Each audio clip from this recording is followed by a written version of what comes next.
LA시에서 주택을 파티용으로 단기 렌트하는 일명 파티하우스를 운영하다가 적발될 경우 벌금 폭탄을 맞을 수 있습니다. LA시는 파티하우스에 부과되는 벌금을 대폭 늘리고 최장 30일 동안 위반 사항에 대해 게시물을 부착해야 하는 등 파티하우스를 대대적으로 규제하겠다는 방침입니다. 이황 기자가 보도합니다. LA시가 파티하우스에 대한 규제를 대폭 강화합니다. 지난해 LA시에서는 대행업체나 개인이 에어비앤비 등 주택 공유 서비스를 통해 주택을 렌트한 뒤 파티장으로 대신 사용하는 사례가 급증하면서 LA시의회는 관련 규제안을 마련했습니다. 하지만 규제 효과가 미미하다 보니 LA시의회는 처벌 규정을 강화하고 나섰습니다. LA시의회 산하 공공안전위원회는 데이빌류 사지구 LA시의원이 발의한 파티하우스 규제안의 벌금과 처벌 규정을 대폭 강화한 개정안을 승인했습니다.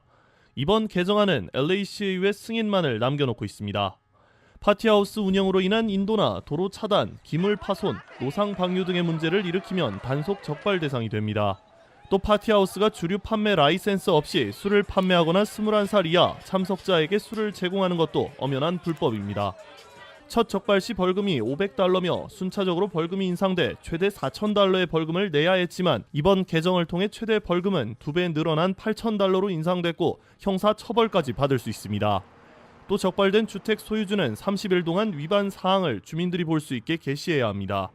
데이빌류 시의원은 규제 시행 이후에도 파티하우스는 성행하고 있지만 처벌 대상은 소수의 주택 소유주에 불과했다고 지적했습니다. 이어 주택을 렌트해 밤새 이벤트 또는 나이트클럽을 운영하는 것은 인근 주민들의 불편을 가중시키는 것은 물론 기본 생활권을 침해하는 만큼 처벌 규정 강화를 통해 저지해야 한다고 강조했습니다. RKTV 뉴스 이황입니다. 유씨 등록금 인상 결정이 오는 5월로 연기됐습니다. 어제 샌프란시스코에서 전체 회의를 개최한 유씨 이사회는 2018-19학년도 등록금 인상안 표결을 5월 전체 이사회에서 연기해 재논의하기로 결정했습니다.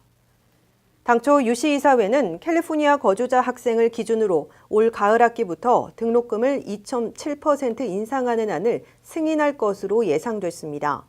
하지만 어제 제리 브라운 주지사는 유씨의 등록금 인상에 대해 강한 반대 의사를 밝히고 유씨 이사들에게 보낸 서한을 통해 등록금 인상안에 반대해 줄 것을 촉구했습니다.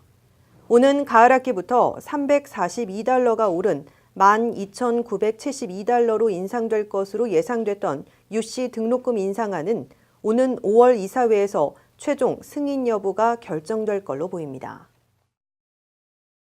현대자동차가 미국에서 판매한 구형 소나타와 아제라 등 2개 차종 8만 8천 대에 대해서 리콜 조치에 들어간다고 AP통신 등이 오늘 보도했습니다. 제동을 담당하는 안전 제동 시스템의 이물질 유입 등으로 합선이 일어나 화재가 발생할 수 있다는 게 이유입니다.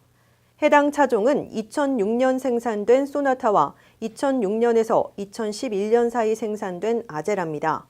리콜은 다음 달 23일부터 이루어지며 현대차는 대상 차량에 안전 제동 시스템 모듈 차단을 위한 장치를 장착할 예정입니다.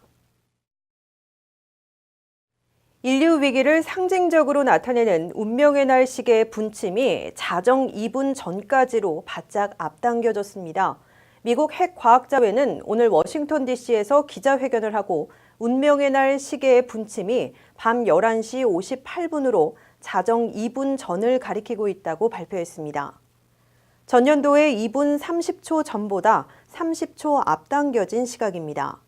이는 자정에 가장 근접한 시간으로 미국과 소련 양국이 수소 폭탄 실험에 나섰던 1954년과 같습니다. 지구 종말을 뜻하는 자정에 가까워질수록 인류의 위협이 커졌다는 의미입니다. 핵과학자회는 성명을 통해 북한이 지난해 핵무기 프로그램에서 상당한 진전을 이룬 것 같다면서 북한 스스로는 물론이거니와 주변 국가와 미국으로서도 큰 위험 요인이 있다고 밝혔습니다. 특히 미국과 북한의 과장된 레토릭과 도발적인 행동들이 오판이나 사고에 의한 핵 전쟁 가능성을 키우고 있다고 우려했습니다. 핵과학자회는 다수의 과학자와 노벨상 수상자들의 의견을 종합해 해마다 시간을 발표하고 있습니다. 올해 17살 된 한인 스노우보더 클로우 김 선수가 미국 대표로 평창 동계올림픽에서 첫 데뷔 무대를 갔습니다. 그런가 하면 미국 체조 선수들을 장기간 상습적으로 성폭행, 성추행한 것으로 드러난 미국 체조 대표팀 주치의에게 최장 175년의 징역형이 선고됐습니다. 이 밖에 간추린 소식 조민정 기자입니다. 한국인 출신 미국 스노우보더 클로이 킴이 평창 동계올림픽에서 데뷔 무대를 갔습니다. 미국 대표로 출전하는 클로이 킴은 이미 스노우보딩계의 간판 스타입니다. 클로이 킴은 올림픽 데뷔가 이루어지는 평창에 가면 많은 가족들을 볼 것을 기대하고 있습니다. So cool, because now when someone's like Chloe Kim, an Olympian, I can be like, yeah, that's right, you know? 이미 13살의 나이에 2014 윈터 엑스게임에서 은메달을 획득한 클로이 킴은 미국 내 퍼펙트 스코어를 기록한 두 번째 라이드로 알려졌으며 이번 평창올림픽 스노우보드 종목 유력한 금메달리스트로 주목되고 있습니다. 지난 30년간 미국 체조 선수 150여 명을 성추행 및 성폭행한 혐의와 아동 포르노 소지 혐의로 레리 나사르가 최장징역 175년을 선고받았습니다. 판사는 당신의 사망영장에 서명했다며 판결문을 전달했습니다. 판결 후 피해자들은 눈물을 보이며 서로를 끌어안는 모습 등이 포착되기도 했습니다. 이번 사건으로 한때 올림픽 메달의 산실로 불렸던 캐롤리 렌치를 비롯한 미국 체조협회와 미국 올림픽위원회를 전면적으로 조사해야 한다는 여론이 일고 있습니다.